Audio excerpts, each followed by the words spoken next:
میرے نبی پاک علیہ السلام نے فرمایا ایک بندہ گنجا تھا، کوئی شے نہیں تھی، سر پہ بال بھی نہیں تھے، رویا کرتا۔ اللہ تعالیٰ نے فرشتے کو بھیجا، تجھے کیا چاہیے؟ تو کہنے لگا بال آ جائیں اور تھوڑا مال آ جائے۔ فرشتے نے ہاتھ پھیرا تو بال بھی آ گئے تو بکریاں بھی آ گئیں، لائنیں لگ گئیں، مال ہی مال ہو گئے۔ دوسرے کے پاس گیا، وہ کوڑا تھا، اس کو جا کے کہا کیا چاہیے؟ کہنے لگا شفا ہو جائے اور کچھ اللہ تعالیٰ آسانی کر دے۔ شفا بھی ہو گئی، گائیں بھی دے دی، بھینسیں بھی دے دی، مال ہی مال ہو گئی۔ پھر ایک کے پاس گیا، وہ اندھا تھا، تجھے کیا چاہیے؟ اس نے کہا آنکھیں مل جائیں اور کچھ ساتھ اللہ مال دے دے۔ اونٹ ہی اونٹ ہو گئے۔ جب بڑا نواز دیا تو پھر مالک نے امتحان لینے کا ارادہ کیا، یاری تیری سونا ہے پر آزمائشاں بھی تیریاں اگ، آزمائشاں تیریاں، صحیح کہہ رہا ہوں، آزمائشاں تیریاں، یاری تیری سونا ہے پر آزمائشاں تیریاں، اے سونا پرکھیا جامدائی پہلو نال لگاں دے لگ۔ اللہ نے فرمایا آزمائش کرو۔ سب سے پہلے گنجے کے پاس آئے، اسے کہا اللہ کے رستے میں کچھ دیکھنے لگا، میرے خرچے ہی بڑے، دیکھو تو صحیح کتنی مشکل میں وقت گزارتا ہوں، حال ہی کوئی نہیں۔ تو اس نے کہا میں نے تو سنا ہے تو گنجا اور بھوکا ننگا تھا۔ کہنے لگا میں تو جدی پشتی رئیس اعظم ہوں، تجھے کس پاگل نے کہا ہے بھاگ جا؟ اس نے کہا اچھا جیسے تو تھا ویسے ہی ہو جائے۔ کھیت کھلیان اجڑ گئے، پھر سے گنجا ہو گیا۔ حضور علیہ السلام فرمانے لگے، پھر وہ اس کے پاس گیا جو کوڑا تھا، اسے کہا کچھ دے۔ کہنے لگا خرچے ہی بڑے، اب پوچھ لیں کسی امیر آدمی سے، کہے گا چکی کے نیچے ہاتھ ہے میرا، میرے سے زیادہ تو اب پریشان بندہ ہی کوئی نہیں، کیا بتاؤں آپ کو، اتنا ٹیکس ہے، اتنا جرمانہ ہے، فلانی شے، بڑا کچھ گنواتے ہیں لوگ۔ اس نے کہا میں نے تو سنا تو پہلے کوڑا تھا۔ اس نے کہا جا دوڑ جا، میں تو رئیس اعظم ہوں، دادا بھی پردادا بھی اور ساری نسل ہی۔ اس نے کہا اچھا جیسے تو تھا ویسے ہی ہو جائے۔ پھر وہ گیا اندھے کے پاس اور جا کے کہا اللہ کے نام پہ کچھ دے۔ تو کہنے لگا رب کے نام پہ؟ یہ کھڑے ہیں اونٹ، جتنے تیرے دل کرے لے جا۔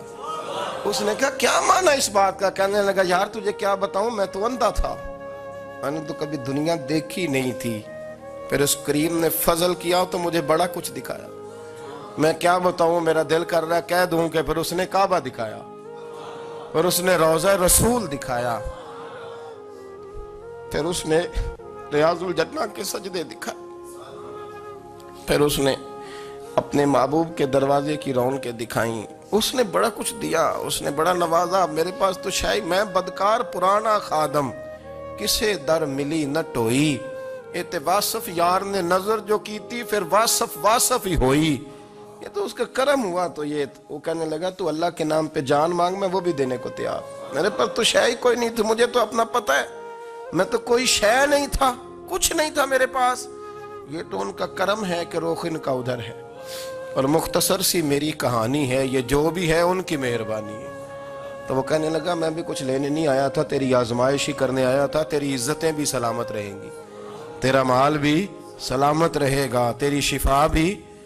اپنی زندگی میں کبھی بھی اللہ کی بارگاہ سے توجہ ادھر ادھر نہ کریں، چھوڑیں لوگ کیا کر رہے ہیں، دنیا کیا کہہ رہی، کبھی بھی اپنی توجہ دائیں۔ ہمارا یہ مسئلہ بن گیا کہ ہماری سیاست ہے، ہماری دنیا داری ہے، ہم بندوں کو راضی کرنا چاہتے ہیں، ہم دیکھتے ہیں کون کس طرح، اور آپ یقین کریں آپ تھک جائیں گے، بندے راضی نہیں ہوں گے، وہ نہیں راضی ہوتے، آپ ان کو منا کے لائیں گے تو ادھر والے نکل جائیں گے، ادھر کو منائیں گے تو ادھر والے نکل جائیں گے۔ اس چکر سے باہر آئیں، اس رب کو راضی کریں جو فرماتا ہے ان الذین آمنوا وعملوا الصالحات سیجعل لهم الرحمن ودا۔ فرمایا تو ایمان لانے کے بعد نیک عمل کر، میں لوگوں کے دلوں میں تیری محبت پیدا کر دوں۔ رحمان لوگوں کے دلوں میں محبت ڈال دے گا، اللہ لوگوں کے دلوں میں۔ اپنی نظر ہمیشہ اپنے رب پہ رکھیں، اتنی لمبی چوڑی دنیا داروں سے امیدیں نہ وابستہ کریں۔ میں نے دیکھا ہے لوگ کاسا لیسی کرتے ہیں، کبھی اس کے دروازے پہ کبھی اس کے دروازے پہ، ان چکروں سے باہر آئیں اور اپنے رب کی بارگاہ کی طرف توجہ کریں، استغفار شوق سے پڑھا کریں۔ اور اکیلے میں نا، اکیلے میں رئیس المتکلمین مولانا نقی علی خان صاحب رحمۃ اللہ نے لکھا ہے کہ فرعون 500 سال حکومت کر گیا، فرماتے اصل وجہ یہ تھی کہ دنیا جب سو جاتی تھی نا تو اوپر چادر لے کے تو مسلح پہ بیٹھ جاتا تھا اور ہاتھ باندھ کے کہتا تھا رب تو ہی ہے، میرا پردہ نہ کھولنا، مالک تو ہی ہے، کرم نوازی کرنا، میری پکڑ نہ کرنا۔ وہ بے ایمان ہو کے اگر 500 سال ہاتھ باندھے تو گزارا کر لیتا ہے، تو ایماندار ہے، پر مسئلہ یہ ہے کہ تو رات کو بکل مار کے ہاتھ نہیں نہ باندھتا، تو منت نہیں کرتا، تو استغفار نہیں کرتا۔ توبہ کریں تو بچے رہیں، وہ اتنی لمبی حکومت کر گیا چونکہ رات کو کہتا تھا مالک رب تو ہی ہے، لیکن مہربانی فرما میری پکڑ نہ فرما تو اللہ نے تو اس کو مہلت دے دی۔ کافروں کو آج بھی مہلت دی ہوئی نہیں رب نے۔ بڑے بڑے فقیروں کو مالدار ہوتے دیکھا، بڑے بڑے مالداروں کو فقیر ہوتے دیکھا۔ ام ربیعہ کہا کرتی تھی، بڑی نیک عورت تھی، وہ کہتی ہیں میں بڑے امیر آدمی کی بیوی تھی، اپنے شوہر کے ساتھ چھت پہ بیٹھی تھی تو نیچے فقیر مانگنے والا آیا، اس نے بڑے درد سے صدا کی تو میں نے اپنے شوہر سے کہا کچھ دے دیں، کہا دفع کر، ان لوگوں نے دھندا بنایا ہوا ہے۔ کہتی میں میکے سے بھی بڑا مال لے کے آئی تھی، میرے ماں باپ بڑے امیر تھے تو میں نے چوری اپنے خامہ سے نظر بچا کے باتھ روم جانے کے بہانے گئی اور نیچے جا کے 5 دینار میں نے اس فقیر کی ہتھیلی پہ رکھے۔ کہتے اس نے 5 دینار دیکھے، پھر میری طرف دیکھا تو میں نے اس کی آنکھوں میں آنسو چمکتے دیکھے۔ کہنے لگے بی بی رب تیرا بھلا کرے، میں 3 دنوں کا بھوکا ہوں۔ کہ وہ چلا گیا، میں گھر آ گئی، باہر آئی تو میرا شوہر کہنے لگا اب اتنی تو تیز ہو گئی ہے اور تو اتنی خود مختار ہو گئی ہے، میرے بغیر پوچھے مال خرچ کرے گی، جا تجھے 3 طلاقیں۔ کہتی میں وفادار باپ کی بیٹی تھی، طلاق لے کے گھر آئی تو میرا باپ ٹوٹ گیا، چارپائی پہ چلا گیا، اوہو یہ کیا بن گیا۔ کہتی بڑی تکلیف رہی، 1-2 سال کے بعد میرے ابا نے میری شادی کر دی۔ اب جس شوہر کے پاس گئی وہ بڑا نیک تھا، پرہیزگار تھا، اللہ نے بہترین صلہ دیا۔ کہتی ہیں چھت پہ بیٹھی تھی، دروازے پہ فقیر آیا تو میں نے شوہر سے کہا کچھ دے دوں؟ کہنے لگا 5 نہ دینا، 15 دینا، 20 دینا، میں فقیر ہوں، میں نے فقر سے دولت دیکھی ہے، اسے خالی نہ لوٹانا۔ کہتی ہے کہ میں نیچے گئی اور جب میں نے اس کی طرف دینار بڑھائے تو میری چیخ نکلی، پیسے پھینک کے میں بے ہوش ہو کے گری، میرا شوہر نے آ کے اٹھایا، اندر لے گیا، پانی منہ پہ چھڑکا، کہنے لگا تجھے کیا ہوا؟ کہنے لگی یہ جو مانگنے آیا یہ میرا پہلا شوہر تھا، وہی تھا جو کہتا تھا کہ تو 5 دینار دے آئیے، جا تجھے 3 طلاق۔ معین الملت والدین، عطائے رسول، ہند الولی، غریب نواز، خواجہ معین الدین چشتی، حضرت خواجہ اجمیر، شاہ اجمیر، شاہ اجمیر، والی ہندوستان۔ آخری عمر میں سارا دن روتے گزر جاتا، ساری رات روتے گزر جاتی، ذرا سی کوئی بات کرتا تو رو پڑتے، آنکھیں آنسوں سے بھری رہتی۔ کئی دفعہ اپنے بھی پریشان ہو جاتے ہیں نا کہ یار تو ایک بات کی جان ہی نہیں چھوڑ رہا۔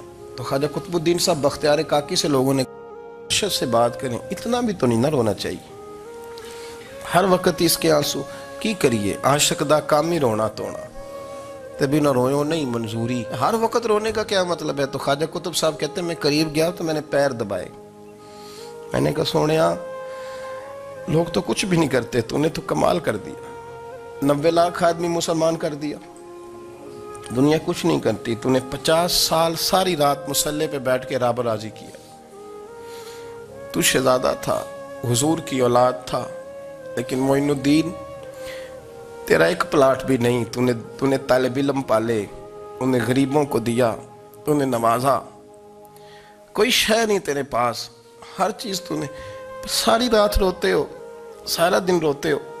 خواجہ قطب الدین صاحب کہتے ہیں میں نے جب عرض کیا تو خواجہ صاحب مجھے گلے لگا لی، چیخ مار کے روئے، کہنے لگے قطب الدین پتر داڑھی سفید ہو گئی، جانے کا وقت آ گیا، جو تو نے نیکیاں گنوائی ہیں وہ ہیں صحیح میرے پاس، پر یار کی بارگاہ میں پیش کرنے کے قابل ایک بھی نہیں، ایک بھی نہیں۔ تو بارگاہ تو دیکھ کتنی بڑی ہے، رسول کریم کی بارگاہ میں پیش کرنے کے قابل ان میں سے ایک بھی نہیں، تو آستانہ دیکھ کتنا بڑا ہے، کیا پیش کروں گا، کیا عرض کروں گا حضور کی بارگاہ میں، کس طرح؟ وہ یار جو بڑے تھے وہ تو ڈرے ہوئے تھے، سہمے ہوئے تھے، وہ تو بڑی بڑی آزمائش میں تھے، لیکن میرا اور آپ کا رٹا 2 نمازیں پڑھ کے 6 نمازوں کا دعویٰ کرنا اور لمبی چوڑی کہانیاں بنانا اور اپنے منہ سے اپنی تعریفیں کرنا، اس سے تھوڑا باہر آئیں۔ رزق بھی میرا اللہ ہی دیتا ہے، علم بھی اللہ دیتا ہے، رزق بھی۔ حضرت سیدنا امام اعظم ابو حنیفہ رحمۃ اللہ تعالیٰ علیہ کے ساتھ ایک شخص کہتا میں نے نماز پڑھی تو عشاء کی نماز تھی، یہ جو لوگ بڑے ہوتے ہیں نا، جن کے پیار کرنے والے بڑے ہوتے ہیں، ان کے گرد خوف بھی بڑا ہی ہوتا ہے، انہیں بڑا ڈر لگتا ہے، بڑی بعض اوقات آزمائش ہوتی ہے۔ عشاء کی نماز کہتے پڑھی تو امام صاحب نے عشاء کی نماز میں تلاوت کی آیتیں فَمَن يَعْمَلْ مِثْقَالَ ذَرَّةٍ خَيْرًا يَرَهُ،